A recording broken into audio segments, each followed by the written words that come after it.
Bayangkan sebuah sistem demokrasi yang telah berjalan selama 700 tahun tanpa partai politik.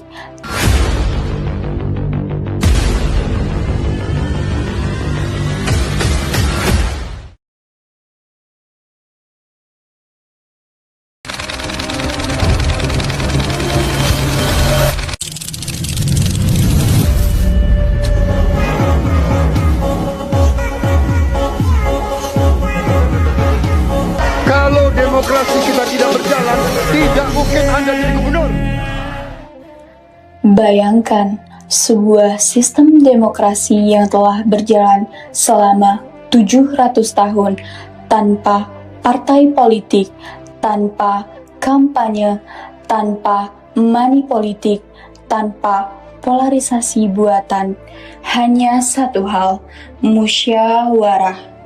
Musyawarah sering kita anggap sebagai kata yang indah di atas kertas, tertulis di Pancasila, disebut dalam pidato, tapi jarang benar-benar dijalankan. Ibu-ibu dan bapak yang lain. Untuk itu akan kami tempelkan hasil survei. Tapi di negari Minangkabau, musyawarah bukan sekedar kata, ia adalah teknologi sosial yang sangat terstruktur dengan aturan, etika, dan mekanisme yang sangat jelas.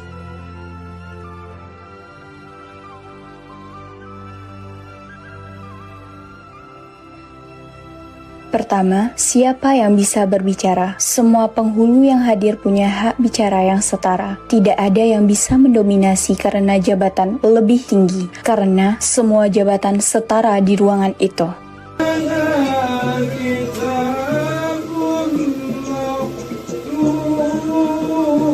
Datuk Marajo Naitam Sarato Bilar dulunya Alpen Amri ini bagola Bilar Marajo anak kamanakan Atila Sonang Nagori sepakat manarimu latalo tak pun tiang kau lu tak konak pergi amba.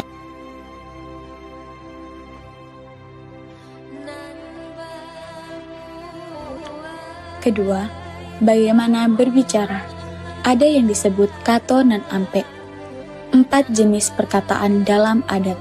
Tidak semua pendapat disampaikan dengan cara yang sama. Ada cara memulai, cara merespon, cara berkeberatan, dan cara menyetujui.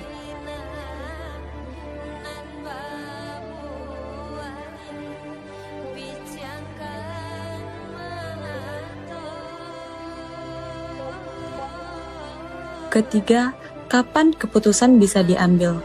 Hanya ketika semua yang hadir sudah menyatakan mufakat, tidak ada yang pulang dengan rasa kalah.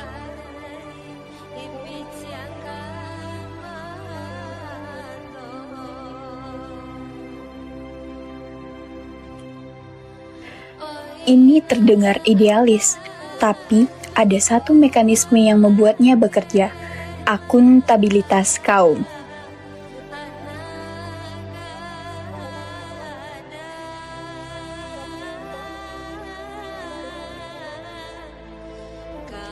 Setiap penghulu yang pergi ke kerapatan, ia pergi membawa mandat kaumnya.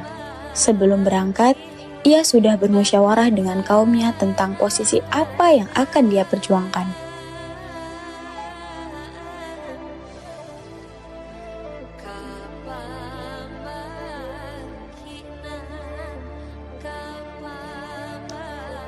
Dan setelah pulang, ia harus melaporkan hasilnya. Kaum berhak mempertanyakan, bahkan menolak, jika penghulu dianggap mengkhianati mandat.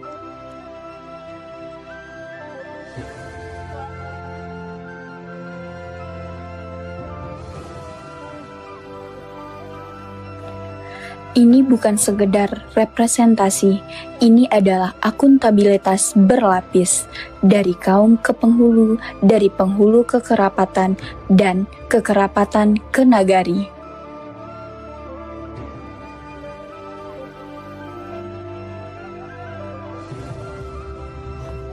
Dalam musyawarah Minangkabau, ada prinsip yang disebut alur dan patut, apa yang logis dan apa yang pantas. Setiap argumen harus diuji dengan 2 standar ini sekaligus. Argumen yang kuat secara logis, tapi tidak pantas secara nilai adat, bisa ditolak. Argumen yang terasa benar secara moral, tapi tidak masuk akal secara praktis, juga harus direvisi. Proses ini memaksa semua pihak untuk terus-menerus merefleksikan diri. Bukan hanya apa yang saya inginkan, tapi apa yang benar untuk nagari.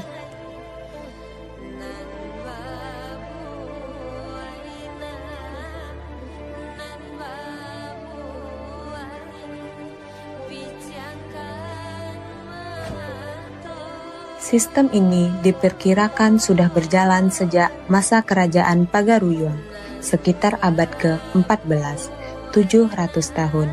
Ia bertahan dari kolonialisme Belanda, dari penjajahan Jepang, dari Orde Baru yang mencoba menyeragamkan seluruh desa Indonesia. Ketahanan ini bukan karena keberuntungan, ia karena sistem ini punya sesuatu yang tidak dimiliki banyak sistem lain. Ia berakar dari dalam, bukan dipaksakan dari luar.